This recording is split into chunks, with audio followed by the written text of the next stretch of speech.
Hola, soy Katia de Artigues y les voy a leer mi columna que se llama A los amigos, justicia y gracia, o reflexiones quizá piratas de Benito Juárez y Porfirio Díaz. Cuenta la leyenda que Benito Juárez alguna vez dijo: a los amigos, justicia y gracia, a los enemigos, la ley a secas. Y parece que Andrés Manuel López Obrador, quien admira a raudales a Benito Juárez, lo aplica como todo a su manera. A pesar de que está muy popularizada esta cita como verdadera, en realidad nunca nadie ha dicho dónde la escribió, en qué discurso está, ni tampoco a quién se lo dijo, aunque sea en cortito, en off the record, diríamos los periodistas, o en qué contexto. Si Juárez viviera en este tiempo de instantaneidad de las redes sociales, quizás solo le hubiera dado retweet a una frase de alguien más, y por ser él famoso, se le hubieran atribuido. Vaya usted a saber. Me lo corrobora Alejandro Rosas, un divertido amigo y serio divulgador de la historia, con quien siempre me gusta hablar por su vocación por desmitificar a los personajes de bronce de nuestra historia nacional. Incluso Rosas va más allá. Lo cito: yo creo que tampoco Juárez lo hubiera dicho, porque si alguien no tenía concesiones ni para sus amigos era Juárez. A Santos Degollado, ese famoso general liberal que combatió a su lado en la Guerra de Reforma, lo manda a enjuiciar porque lanzó una propuesta de paz entre conservadores y liberales con la mediación de Inglaterra, que le cayó como bomba a Juárez. Me parece totalmente ilógico dentro de la lógica de Juárez, me comenta. Cierto o no, hay cientos de discursos y artículos que citan esta frase de Juárez como cierta. Nuestro actual presidente, amante de la historia de México, deja claro a la menor provocación que su ídolo es el benemérito de las Américas. El 21 de marzo de 2019 en Guelatao, tiempos donde la sana distancia no existía, cuando fue a hacer un homenaje a él en el aniversario de su nacimiento o natalicio, dijo: Juárez es el mejor presidente que ha habido en la historia de nuestro país. Todavía gobierna por su ejemplo. Es un referente, un ideal, lo que siempre debe inspirar a un buen gobierno. Por un lado Lozoya, Bartlett y otros, y del otro lado Rosario Robles. Esta reflexión viene a cuento porque pareciera que AMLO sí cree que esta frase la dijo Juárez y la aplica. Ejemplos hay varios. El más reciente es el claro trato desigual dado a dos personas que trabajaron en el gobierno de su antecesor, Enrique Peña Nieto, Emilio Lozoya y Rosario Robles. Si bien es cierto que él podría decir que no depende de él, sino de la muy autónoma Fiscalía General de la Nación, en el primer caso, y en el segundo, del juez Delgadillo Padierna, por cierto, sobrino de Dolores Padierna, quien, como si fuera sorteo de Morena, le tocó, curiosamente, ser su juez. Los casos sí tienen claras diferencias para cosas similares. Y bien sabemos que en esta 4T nada se hace sin el visto bueno, tácito o implícito, de Andrés Manuel López Obrador, un presidente con mucho poder. Mientras Robles está acusada de un delito no grave, ejercicio indebido del servicio público por omisión, no se fugó y llegó a comparecer por su voluntad en una primera y segunda audiencia en la que se le informaría de que estaba acusada, está presa desde hace casi un año sin seguir un procedimiento que le permitiría defenderse. ¿Por qué? Sobre todo porque el juez piensa que hay un riesgo de fuga, que está sustentado en un documento falso y que ella no dio, una licencia de manejo donde hay otra dirección de su casa, contraria a la suya, muy pública y conocida. A ella sí se le ha exhibido como un logro del combate a la corrupción cuando la inhabilitaron, por ejemplo, por una cuenta de 2,000 pesotes.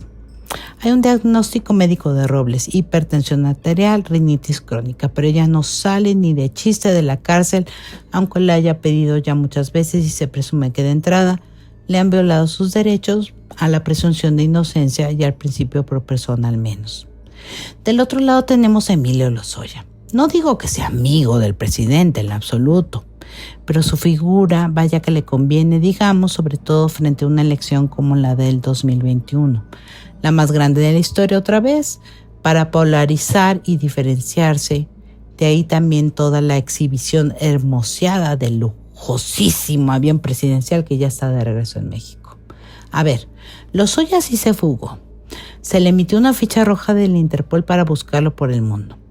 A él sí lo detuvo la policía española y lo extraditaron a México. Sin embargo, llegó aunque nadie lo ha visto, y se fue directito a un hospital privado porque tenía anemia, y ahí estuvo cerca de 15 días. Aunque fue acusado de delitos graves que ameritan prisión preventiva oficiosa según el recién renovado y muy controvertido artículo 19 constitucional, como delincuencia organizada, cohecho y operaciones con recursos de procedencia ilícita por casos como Odebrecht y agronitrogenados, salió con un brazalete en el pie y vaya, no fue ni a firmar a la cárcel por prevención del COVID-19. Con que mande un mail diciendo aquí estoy, está bien. Antes no lo hizo por Twitter. Y el caso Fertinal, hasta ahora nadie lo ha mencionado. Súper raro. Para el presidente, Lozoya es un testigo colaborador que le permitirá desmantelar redes más altas de corrupción porque va a decir en el futuro muchas cosas, aunque la propia Fiscalía Autónoma, reitero, no lo ha dicho así. Que yo sepa, no ha ni declarado en ese sentido. Nuestro presidente parece sabe el futuro. Así como tiene otros datos, quizá también tiene otros poderes. Gracia que no es gracia y un lapsus lingüe.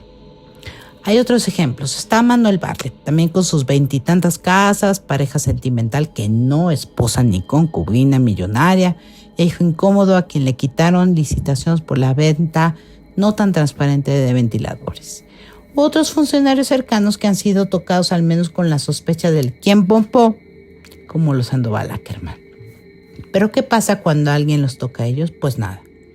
Chu, chu, chu, diría Manuel Bartlett. Recordará que así le dijo en Palacio Nacional a los reporteros que justo le preguntaron del tema de sus casas porque recién salía de una conferencia sobre el Tren Maya. Si los atacan a ellos es porque los conservadores, esa categoría tan nebulosa, no quieren que la 4T avance e incluso es un ataque a su gobierno que está llamado a tantas cosas. Si es a los cercanos, gracia, pura gracia. Que de no ser tan grave sería gracioso. Juárez Díaz y el lapsus lingüe, diría Freud. Por el contrario, para el presidente, uno de los claros ejemplos históricos a no seguir por su gobierno autoritario, dictatorial y lleno de corrupción es el de Porfirio Díaz.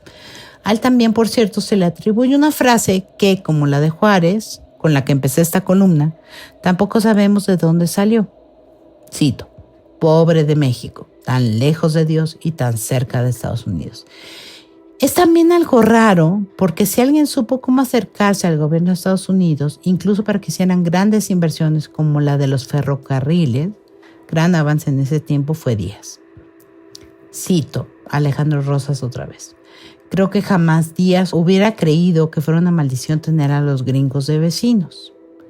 Y yo pienso que tampoco Andrés Manuel, dada su amistad con Donald Trump.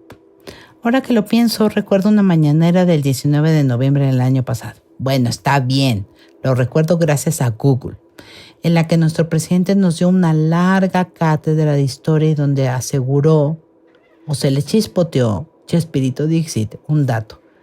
Dijo que Carmelita Romero Rubio fue la esposa de Juárez y no de Díaz. Digo, un error lo tiene cualquiera, más se habla tanto todos los días, pero pobre de la abnegadísima Margarita Maza de Juárez, caramba. Psicólogos como Sigmund Freud, en Psicopatología de la Vida Cotidiana, llaman esto un lapsus lingüe y aseguran que son reveladores de cosas que uno tiene en su inconsciente. Si así fuera, ¿qué tal si tiene el presidente confundidos a Juárez y a Díaz y por eso ya no sabemos quién es conservador y qué es ser liberal? No sé. Quizá habría que convocar una sesión espiritista con Francisco y Madero para que nos ilumine. Soy Catedra Artigas y los espero la próxima semana.